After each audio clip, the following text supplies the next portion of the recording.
Hello guys, welcome to medicine knowledge point. दोस्तों, आज का हमारा इंपॉर्टेंट टॉपिक होने वाला है हीमोचूरिया।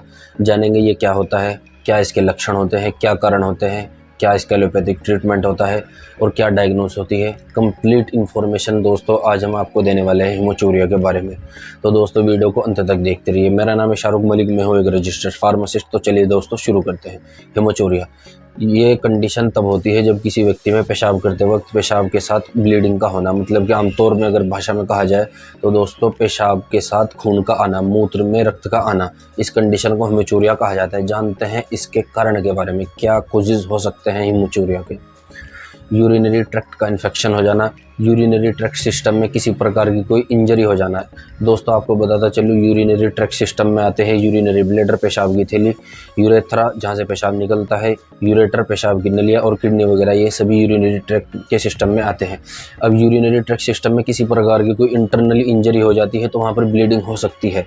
दोस्तों अगर किसी व्यक्ति को यूरिनरी ट्रैक्ट में किसी प्रकार की कोई इंजरी हो जाए तो ये दिक्कत आ सकती है। और यूरेटर में पेशाब की नली में किसी प्रकार की कोई अगर पथरी वगैरह, नुकीली पथरी फंस जाती है तो वहाँ पर इंजरी हो जाती है, तो भी ये कंडीशन हो सकती है। यूरिनरी ट्रैक्ट में ट्यूमर हो जाना, जी हाँ, तो भी ये कंडीशन हो सकती है। यूरिनरी ट्रैक्ट में दोस्तों ट्यूबरकुलोसिस, टीबी का हो जाना, तो भी ये कंडीशन हो सकती है। और दोस्तों यूरिनरी ट्रैक्ट सिस्टम का एक तरीके से इंजर्ड हो जाना, तो भी ये कंडीशन हो सकती है, मतलब ब्लीडिंग हो सकती है। लार्जमेंट ऑफ प्रोस्टेट, मतलब कि प्रोस्टेट का बढ़ना, क्योंकि 50-60 साल की उम्र में दोस्तों नॉर्मली किसी व्यक्ति में प्रोस्टेट भी बढ़ सकते हैं, तो भी ये कंडीशन हो सकती है। प्रोस्टेट का कैंसर हो जाना, तो भी ये कंडीशन हो सकती है। तो दोस्तों यही इसके कॉजेज होते हैं। तो दोस्तों अब बात करते हैं इसके साइन एंड सिम्टम्स के बारे में। दोस्तों जैसे कि मैंने आपको बताया है कि ब्लीडिंग के हो सकती है, रक्त के साथ मूत्र में रक्त का आना, यही सबसे पहला इसका सिम्टम्स है। और दोस्तों लोअर एब्डोमिनल पेन होना, कमर में दर्द होना।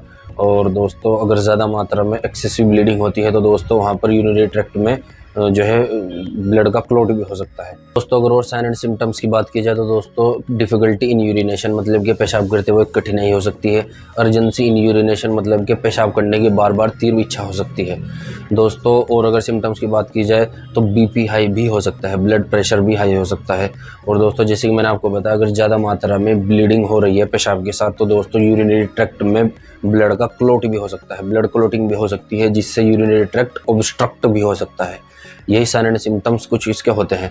बात करते हैं इसके एलोपैथिक ट्रीटमेंट के बारे में। दोस्तों ये वीडियो नॉर्मली मेडिकल स्टूडेंट के लिए बनाई गई है।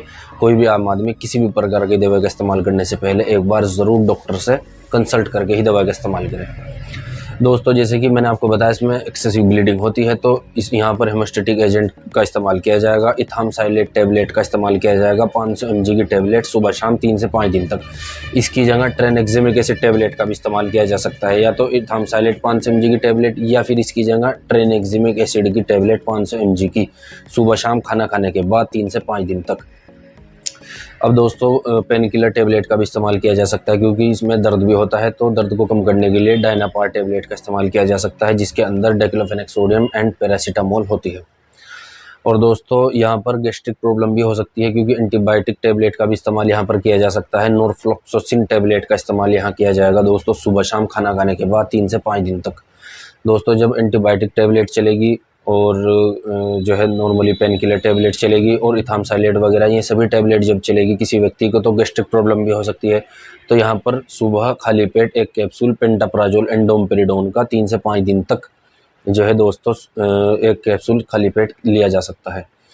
दोस्तों अगर बात की जाए इसके और एलोपैथिक ट्रीटमेंट की तो दोस्तों यहाँ पर इंजेक्टेबल फॉर्म का भी इस्तेमाल किया जा सकता है। अगर सीवियरिटी ज़्यादा हो गई है तो यहाँ पर मोनोसेफ इंजेक्शन, जिसके अंदर सेफ्ट्रियोक्सोन होता है, इसका इंजेक्शन इसका भी इस्तेमाल किया जा सकता है अगर ये इन्फेक्शन की वजह से डिजीज़ हो सकती है। तो यही इसका नॉर्मली एलोपैथिक ट्रीटमेंट होता है। अब जानते हैं इसके डायग्नोस के बारे में, कैसे डायग्नोस किया जा सकता है। तो दोस्तों मेरे सजेशन से तो नॉर्मली व्यक्ति को, जब किसी व्यक्ति में ब्लीडिंग हो, खून के साथ ब्लीडिंग हो, तो बिल्कुल घबराने की ज़रूरत नहीं है, धैर्य रख के विवेक से काम ले। और नॉर्मली जो है बिना घबराए आप पहले अल्ट्रासाउंड कराएं और या फिर एक्सरे कराएं। इन दोनों में से कोई भी जो है टेस्ट करा सकते हैं आप, जिससे डायग्नोस हो सकता है कि ब्लीडिंग किस वजह से हुई है। तो दोस्तों यही इसकी डायग्नोस होती है। दोस्तों यही इसका नॉर्मल से एलोपैथिक ट्रीटमेंट होता है। अगर इस एलोपैथिक ट्रीटमेंट से किसी व्यक्ति को आराम नहीं मिलता है तो दोस्तों आपको किसी अच्छे यूरोलॉजिस्ट से कंसल्ट करना चाहिए, जो कि आपका कंप्लीट ट्रीटमेंट कर सकते हैं। दोस्तों आई होप आपको वीडियो पसंद आया होगा, जिसमें हमने आपको जानकारी दी है हेमोचूरिया के बारे में। ये क्या होता है, क्या कोजेज, साइन एंड सिम्टम्स, इसका एलोपैथिक ट्रीटमेंट।